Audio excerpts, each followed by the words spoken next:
This is Will Nunziata, New York City-based director and creator of theater, television, and film. And today I am thrilled to be speaking with Brooklyn-based artist, the one and only T.SHAN. Hello, T. How are you? Hey, how are you? Good, doing so much better now that we're finally speaking, T. I want to know, where in Brooklyn do you live? I live in downtown Brooklyn, kind of like not far from the river. Look at you, fancy. Well, I was born in Bay Ridge, which is not downtown. I don't remember it because I moved out of it after 6 months, but now this is becoming a therapy session for me. T, I want to know, growing up, were you always singing, like around the house? Were you one of those kids? I was, so my mom would go around the house just singing her heart out. But I wasn't that big of a singer. And then we had it's my second grade play. And I think they were just like running auditions for all the kids to see like who could actually sing and, you know, who wasn't as good at singing. And I just sang whatever they told me to. And they're like, okay, great, you can be one of the leads. And I was like, oh, okay, I guess I can sing. Cool, good to know. And then yeah, I didn't sing that much. I would at night, like, so I didn't listen to pop music until I was like 11 or something like that when I got to middle school. And so but my mom did have these like John Lennon, you know, cassette CDs, whatever. My dad listened to the Beatles and stuff. And so I just, like, that was kind of the only like pop-ish music that I was listening to. Yeah. I had like, I would, at night, like before bed, lights off, I would like sing to myself under the covers for some reason and pretend I was doing it on like American Idol or like God knows what. Hello. And which would have, I'm sure, sounded really weird for my parents because they're just like, he's doing the thing again. Like 30 where he's you know, singing.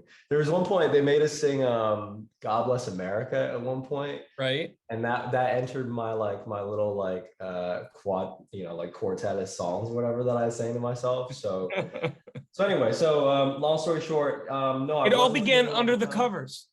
Oh yeah, as everything does. I wasn't singing all the time, and I actually didn't start singing as, you know, in this sort of music making thing. I started off rapping when I was 15, I think.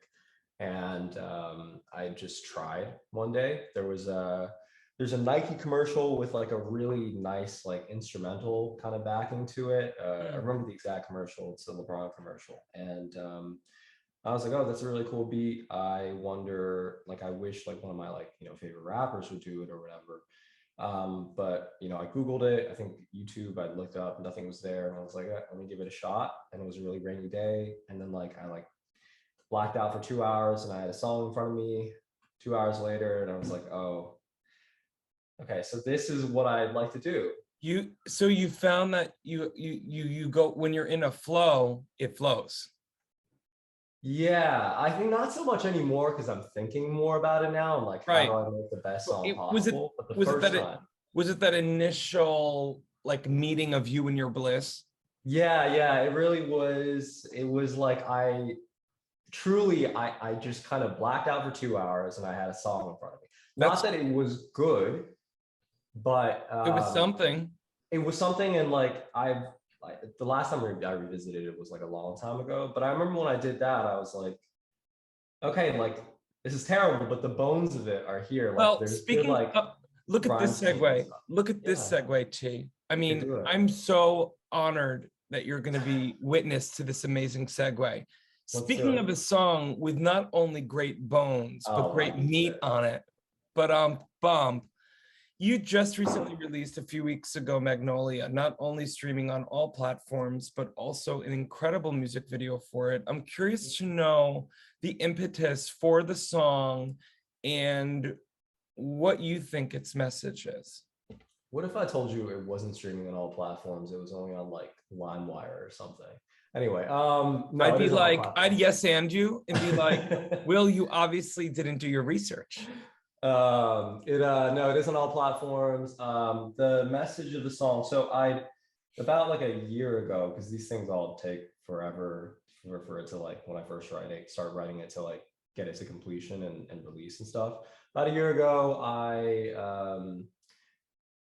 Well, as these things happen a lot for me, it kind of starts from like romantic luck, and so I had this like period where just like things really weren't working out, and like by nature, I'm a pretty optimistic person, but over that period, I was like, should I get more cynical? And this song try to like capture. I think there's a lyric in it that says like the magnolia in question is like this like I don't know, like the concept or like hope that you'll be able to, find someone who's like right for you at one point. And so the song is kind of about like that hope, both shriveling and yet like refusing to die away. Hello, Yeah, a so that's kind of timely the song. message for now more than ever. Yeah, truly. Um, where did you film it? I want to know where you filmed it. That beach We was really cool. we went out to the edge of Long Island to God, what is that place called?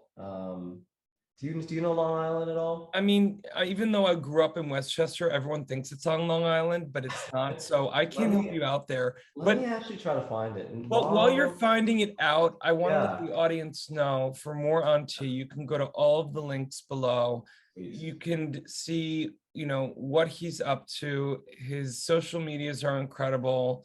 You have like T.SHAN also a great, music. you also have a great visual aesthetic based upon your Insta. Have you been told that Yeah, before? I watch a lot of movies. I think that's really where it comes from. I couldn't find it, but the point is we went out to this beach like on the tip of Long Island, which I didn't know was a very long island. I thought it was, pretty short, but it's actually pretty A long. lot So it of took us about exits.